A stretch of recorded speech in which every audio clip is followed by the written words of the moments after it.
Trade recap on the day, absolute W. So it is June 5th. I'll show you the PNL right over here. Absolutely beautiful. 700 plus this account. So it was a total of $900 today.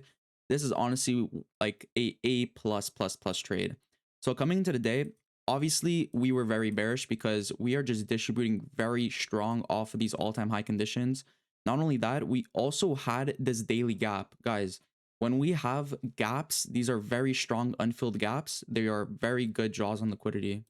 So then coming down to the 4-hour time frame, what did I see? 4-hour time frame, we got these relative equals, and we also have a 4-hour gap. Now, yes, we have a 4-hour gap, but this is internal liquidity. So we need to take out internal liquidity to even count this as a valid for valid gap once again. So we had internal liquidity slash relative equals, very strong draws on liquidity. Then coming down to the hourly time frame, we also had a new week opening gap as a second draw on liquidity. Now, yes, I could have targeted down for that new week opening gap, but bro, I'm going to take my piece of the pie for the day. So looking at the trade setup, so now that we have all our draws on liquidity marked out, which is always what you want to have, we had a very clear 15-minute gap. Once I saw this 15-minute gap getting taken, preferably I would have much rathered we came inside of this 15 above just to have more confluence to want to go lower. But guys, we were so close. We even left additional relative equals at these lows. Second I saw this 15-minute gap, I automatically went down to the 5-minute time frame.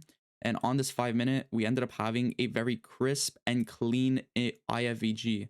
Now, yes, I did get a late fill. I'll be completely honest, but guys, this is still a 1.3 RR trade. I ended up going break even right at the slow because this is just the institutional break even area that where you want to go break even. So overall, we had that 15-minute gap. We had a 5-minute inversion. That's literally all what I wanted to see today. And even got a 1.3 RR trade. So usually I go for 1-to-1. So this was very nice. Guys, if you did like this video, leave a like, subscribe. Let me know in the comments if you also got this trade. And if you want to see more like this, subscribe down below. And peace.